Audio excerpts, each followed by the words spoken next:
Alright guys, today I got another video for you. This is pretty important.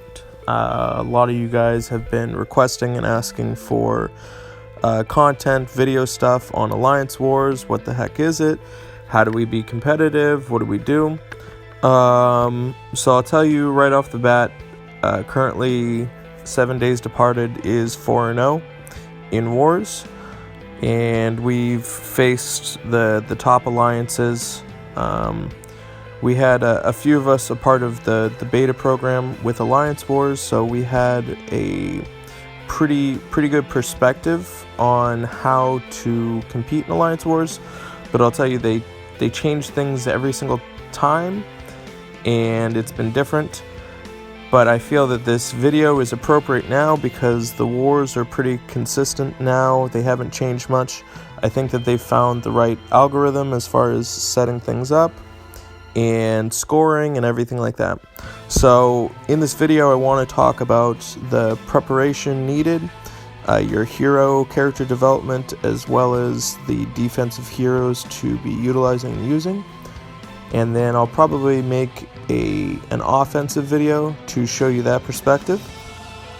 So first and foremost, we will get into the actual our preparation. So there's a few things to go ahead and consider. I will say that we kind of coined the strategy that I'm going to tell you about today. Hylic, he's part of the beta program. He actually had this great idea. We ran with it with the first Alliance War, and then it proved to be something that everybody kind of caught on with the top. And for you guys that have the privilege of utilizing this information and my YouTube, you'll actually get this information as well. So first and foremost, if you haven't subscribed to my channel, please do that. That helps me out a ton. Just go ahead and hit subscribe and watch more of the content that's coming out. So I'm going to show you with every single person on our alliance. We went and we took a perspective as far as what kind of character development that we all had, and we decided to all go with the same color tank. So if you run through, you see every single person, they all have a red tank on our defense. The reason why this is such a factor is naturally with people that haven't had all the character development with their heroes, they don't have a ton of backups that are leveled for specific colors. So what happens is when they do their first round attack against us, they're going to use 2 or 3 blues to try and get rid of the red tank. They'll go and they'll use their second attack and realize, oh, well, this one's a red tank too, so I'll use my blue characters then. And then what ends up happening is by the time the second phase hits, they actually don't have any more blue characters to take on the tank, and now they have fully charged, ready guys that they have to attack, and it makes it much more difficult to take down the tank because they can't pick and choose which teams to go ahead and attack. So with us, every single person has a red tank on. This strategy has proved to be very effective. So to counteract that, I've started leveling up a bunch of blue characters because I knew eventually the strategy would get out and eventually people would start utilizing it. And from what I hear, the people that played Headhunters last war, they went all red tanks too. So it's going to be kind of funny because the last 2 wars, the top alliances, they've all had the same color tanks, but we have a bit more depth in character development, so we're able to counteract it. So I'll probably, if this really starts to catch on, maybe I'll make another video on how to beat same color tanks.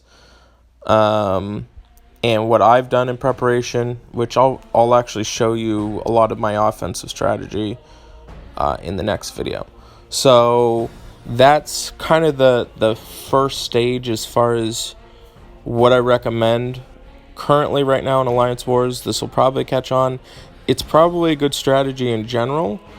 I'll tell you actually right now, this is my favorite defense that we have. Rev, you get lots of credit on this. This defense is just disgusting in Wars. It's got 4 different healers with Albie resurrecting, Guinevere doing her thing, messing you over. This is not going to be a fun defense to attack. I can tell you that right off the bat. I haven't seen him use this.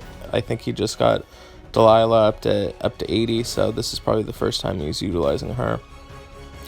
But it's gonna be very, very good. So characters to consider for defense. Defensive characters, obviously Ares is a monster, Albie is a monster. Anything that deals that heals at a very high level is very, very good. You want strong defensive characters. For instance, right now, this is what I'm using. Normally, as kind of a lot of people know, I have double hells, but I went rainbow this time, and I'm using Horgel because he has a ton of defense. I don't think that my defense is actually the best. There's definitely a lot better people in the Alliance that have better defenses than I do. But it serves pretty well. It does well. If Aslar goes off, the war's pretty much over. Other great defensive characters be Magni.